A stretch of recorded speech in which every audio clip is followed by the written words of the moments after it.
आप कभी भी ट्रेडर बन ही नहीं सकते जब तक आपको बैक टेस्टिंग के ऊपर गिरफ्त हासिल नहीं है, क्योंकि बैक टेस्टिंग जो है वो बैकबोन होती है ट्रेडिंग सिस्टम की। क्योंकि किसी भी ट्रेडिंग सिस्टम को जज करने के लिए कि क्या इस ट्रेडिंग सिस्टम को हमें आगे यूज करना चाहिए या नहीं करना चाहिए, ये कितना प्रॉफिट कमा के देगा, इसके रिस्क क्या हैं, ये चीज जानना आपके लिए बहुत ज्यादा जरूरी है अगर आप उस सिस्टम को यूज करना चाहते हैं। अब बैक टेस्टिंग जितनी ज्यादा जरूरी चीज है उसके ऊपर कंटेंट उतना ही कम है। मतलब पाकिस्तान के अंदर तो बैक टेस्टिंग के ऊपर बहुत कम लोग बात करते हैं या कोई बात ही नहीं करता। हर बंदा आपको ये मंजन बेच रहा होता है कि भाई ये स्ट्रेटजी फॉलो कर लो, पैसे कमा लोगे। भाई क्यों फॉलो करो? उस स्ट्रेटजी के रिजल्ट्स क्या हैं, डाटा क्या है? क्योंकि बगैर रिजल्ट्स के और बगैर डाटा के अन्नेवाह अगर आप ट्रेडिंग कर रहे हो तो ऑब्वियसली आप कामयाब नहीं होगे, इसमें कोई दो राय नहीं है। अब वो लोग जिनको बैक टेस्टिंग का बिल्कुल भी आइडिया नहीं है उनको मैं बताता चलूं कि बेसिकली हम लोग बैक टेस्टिंग कहते हैं कि अपने ट्रेडिंग सिस्टम को प्रीवियस डाटा के ऊपर टेस्ट करना और उसकी वायबिलिटी को देखना, इसको हम कहते हैं बैक टेस्टिंग। कि हमारे ट्रेडिंग सिस्टम के क्या रिजल्ट्स हैं अगर वो चल रहा होता पिछले 2-3 महीनों से या पिछले 2-3 सालों से। अब मुझे अपना एल्गो ट्रेडिंग का सिस्टम जो कि सिग्मा ई है वो डेवलप इसीलिए करना पड़ा ताकि मैं अपने सिस्टम को साल हर साल के ऊपर बैक टेस्ट कर सकूं और ये मैं देख सकूं कि मेरा सिस्टम किसी एक स्पेसिफिक स्ट्रेटजी के ऊपर या किसी एक स्पेसिफिक कॉन्फ़िगरेशन के ऊपर कैसा परफॉर्म करता है। जब तक मुझे ये नहीं पता कि पिछले 5 साल में अगर मेरा सिस्टम चल रहा होता तो उसके ये नंबर्स थे, तब तक मैं कैसे उसको यूज कर सकता हूं और कैसे उसको कॉन्फिडेंटली आगे यूटिलाइज कर सकता हूं। अब सिग्मा इंडिकेटर आपको हर जोन स्ट्रेंथ के ऊपर बाय एंड सेल के जोन्स दे देगा, लेकिन आपको मैनुअली बैक टेस्ट करना पड़ेगा कि कौन सी जोन स्ट्रेंथ आपको सूट कर रही है। उस मैनुअल बैक टेस्टिंग की बेसिस के ऊपर आप अपनी जोन स्ट्रेंथ को फाइनलाइज करोगे। सिग्मा इंडिकेटर सीरीज का आज लास्ट पार्ट है और थर्ड पार्ट है। अगर आपने पिछले 2 पार्ट नहीं देखे हुए हैं तो उनको लाजमी देख लें, क्योंकि उनके बगैर ये पार्ट देखने का कोई फायदा नहीं है, क्योंकि ये कंटिन्यूएशन है पिछले 2 पार्ट्स की। पिछले पार्ट के अंदर हमने थोड़ी बहुत बैक टेस्टिंग की थी, आज हम कंप्लीट बैक टेस्टिंग करेंगे एक स्पेसिफिक जोन स्ट्रेंथ के ऊपर, ये देखने के लिए कि क्या वो जोन स्ट्रेंथ हमें यूज करनी चाहिए आगे या नहीं। मतलब हम लोग फिजिबिलिटी एनालिसिस कर रहे हैं जोन स्ट्रेंथ का बेस्ड ऑन बैक टेस्टिंग। तो आज का सेशन शदीद इंपॉर्टेंट है उन लोगों के लिए जो कि सिग्मा इंडिकेटर को यूज करना चाहते हैं और अपने ट्रेडिंग सिस्टम्स को डेवलप करना चाहते हैं। तो चलते हैं सीधा MT5 टर्मिनल की तरफ। अच्छा, उसके बाद ये दूसरा डिमांड जोन आपके सामने, इसकी भी मैं लाइन ड्रॉ कर लेता हूँ आप, ताकि इसका हम रिजल्ट देख सकें कि रिजल्ट क्या बना इसका।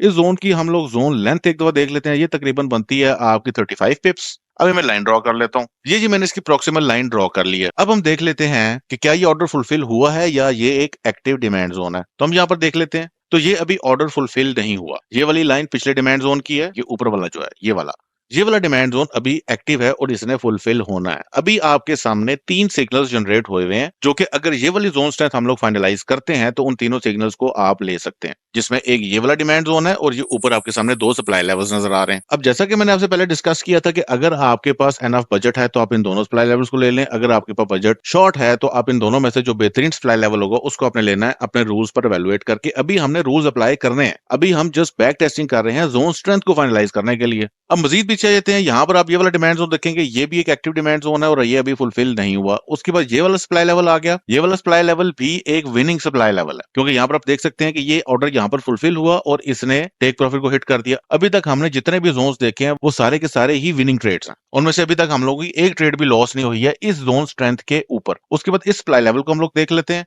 ये सप्लाई लेवल भी आप नोट करेंगे कि यहाँ पर ये ऑर्डर फुलफिल हुआ और ये भी एक विनिंग ट्रेड है। तो इस तरीके से आप पीछे हफ्ता, 2 हफ्ते, 3 हफ्ते, महीना बैक टेस्ट करके अपनी जोन स्ट्रेंथ को फाइनलाइज कर सकते हैं कि आया मुझे इस जोन स्ट्रेंथ को यूज करना चाहिए इस टाइम फ्रेम के ऊपर या नहीं। अब हमने जोन स्ट्रेंथ तो फाइनलाइज कर ली, अब बारी है एंट्री की। तो अभी हम एंट्री प्लान करते हैं। तो आ जाते हैं जनाब हमारे जो एक्टिव जोन्स हैं अभी जिनके ऊपर हमने ट्रेड लेनी है। अब हमने उनके ऊपर एनालिसिस रन करना है, उनके ऊपर अपने 4 रूल्स अप्लाई करने हैं कि क्या हमें उन जोन्स को लेना चाहिए या नहीं लेना चाहिए।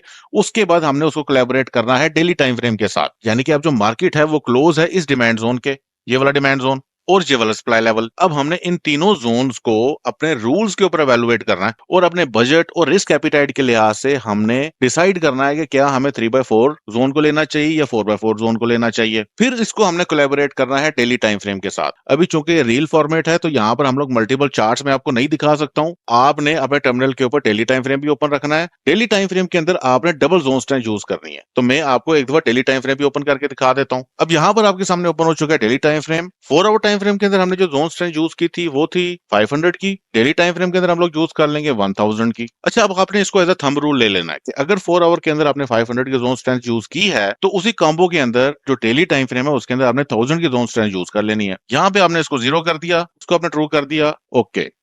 अब यहाँ पर आपको जो डेली टाइम फ्रेम है, जैसा कि आपको पता है कि ये एक एनालिसिस टाइम फ्रेम होता है, यहाँ से भी हमें कंफर्मेशन मिल चुकी है कि ये एक सप्लाई लेवल है और इसी सप्लाई लेवल के अंदर यहाँ पर आपको 4 आवर का सप्लाई लेवल नजर आ रहा है। आप चाहें तो इन जोन्स को ट्रेडिंग व्यू के ऊपर प्लॉट करके मजीद डिटेल से एनालिसिस कर सकते हैं। अगर आप ट्रेडिंग व्यू के ऊपर कंफर्टेबल हैं, वहां पर एनालिसिस करना थोड़ा सा मजीद आसान हो जाता है। तो आप इन सारे जोन्स को, डेली के जोन्स को और 4 आवर के जोन्स को ट्रेडिंग व्यू के ऊपर प्लॉट करें और जैसा मैंने आपको एनालिसिस पहले सिखाया था, आप उस तरीके से एनालिसिस कर सकते हैं।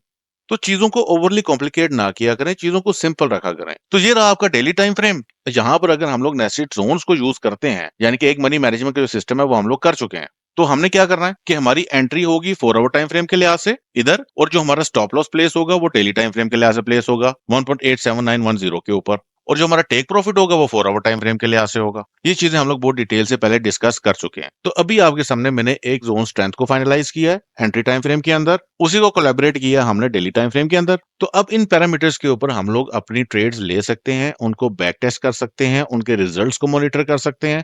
अगर हमें सेटिस्फैक्टरी रिजल्ट्स मिलते हैं तो उसके बाद हमने अपना लाइव पैसा डालना है। उससे पहले हमने अपने ट्रेडिंग सिस्टम को फाइनलाइज करना है, क्योंकि मैं एक कमेंट पढ़ रहा था, वो भाई कह रहे थे कि मुझे जो सैलरी मिलती है मैं वो सारी की सारी ट्रेडिंग के अंदर उड़ा देता हूं। तो पहली बात है कि जब तक आपका ट्रेडिंग सिस्टम फाइनलाइज ही नहीं हुआ तब तक आप ट्रेड कर क्यों रहे हो रियल पैसे के साथ। पहले अपना ट्रेडिंग सिस्टम तो बना लो। ट्रेडिंग सिस्टम को बनाने में कम से कम आपको 3 से 5 महीने चाहिए। जब ट्रेडिंग सिस्टम आपका बन जाता है, फिर थोड़े से डिपॉजिट के साथ आप स्टार्ट करें और फिर से 3 से 4-5 महीने देखें कि आपके क्या रिजल्ट्स आ रहे हैं। और कंसिस्टेंटली प्रॉफिटेबिलिटी के बाद अगर आपने $10 को $11 बना लिया है, तो इसका मतलब है कि आप पैसे से पैसा बना सकते हो। फिर आप जितना मर्जी पैसा डालो, लेकिन पहले अपना ट्रेडिंग सिस्टम तो बना लो, उसके बाद आप लाइव अकाउंट के ऊपर जाओ। और जो आप डाटा ले रहे हो, डाटा का सैंपल साइज बढ़ाओ। आप ये नहीं है कि आप हफ्ता 2 हफ्ते ट्रेड करते हो, $2-4 आपको प्रॉफिट होता है, आप समझते हो कि बस दुनिया फतह कर दी मैंने, और आप चलते हैं सीधा सीधा लाइव के ऊपर और नोटू छापना शुरू कर देते हैं। ऐसे काम नहीं चलता है। कम से कम 3 से 5 महीने की प्रॉफिटेबिलिटी तो देखें, 3 से 5 महीने के रिजल्ट्स के ऊपर तो एनालाइज करें। कम से कम 3 से 5 महीने का डाटा तो आपके पास हो।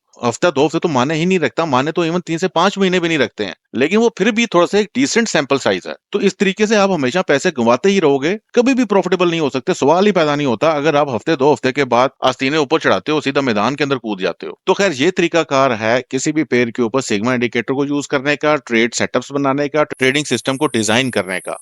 अब ये हमने ट्रेडिंग सिस्टम डिजाइन किया है पाउंड कैड के ऊपर, और जो कॉम्बो हमने यूज किया है वो है वीकली, डेली और 4 आवर टाइम फ्रेम की। इसके अंदर हमारे पास 2 चॉइसेस हैं, या तो हम लोग स्पेसिफिकली 4 आवर के टाइम फ्रेम के अंदर ट्रेड करें और मल्टी टाइम फ्रेम एनालिसिस को कंसीडर ना करें, या फिर हम लोग मल्टी टाइम फ्रेम एनालिसिस को भी कंसीडर करें और अपना stop loss daily time frame के लिहाज से रखें और टेक प्रॉफिट और एंट्री 4 आवर टाइम फ्रेम के लिहाज से रखें। हमारे पास दोनों चॉइसेस हैं, यानी कि अभी इस सिस्टम के अंदर हम लोग डिफरेंट कॉन्फ़िगरेशंस को टेस्ट आउट कर सकते हैं और इकट्ठे टेस्ट आउट कर सकते हैं। तो आपने क्या करना है, आपने एक ट्रेडिंग जर्नल बनाना है जिसके अंदर आप नेस्टेड जोन्स को टेस्ट आउट कर रहे होंगे साथ साथ, और जिसके अंदर आप स्पेसिफिकली एक टाइम फ्रेम को टेस्ट आउट कर रहे होंगे। इसी के अंदर आप लोग फिक्स स्टॉप लॉसेस के साथ भी सिस्टम को चेकआउट कर रहे होंगे और साथ ही आप डायनामिक स्टॉप लॉस के साथ सिस्टम को चेकआउट कर रहे होंगे। अब ये 3-4 कॉन्फ़िगरेशन जो आप रन कर रहे हो, इनको आपने 2 से 3 महीने देने हैं। ये कंफर्म बात है कि 2 से 3 महीने के बाद आपके सामने एक बेहतरीन ट्रेडिंग सिस्टम बना पड़ा हुआ होगा। आपने सिर्फ और सिर्फ डाटा रीड करना है, डाटा नोट करना है, रूल्स को अप्लाई करना है। हर चीज यहाँ पे रूल बेस्ड है। यहाँ पर मैंने आपको कोई भी चीज हवा में नहीं करके बताई हुई, हर चीज रूल बेस्ड है। मैंने आपको स्ट्रेट अवे रूल्स बताए हुए हैं कि भाई ये रूल्स हैं, इनको अप्लाई करो। मार्केट फॉलो करती है, ट्रेड में आ जाओ, नहीं फॉलो करती ना आओ। बाकी मिलता हूं आपसे नेक्स्ट वीडियो के अंदर, तब तक के लिए अल्लाह हाफिज।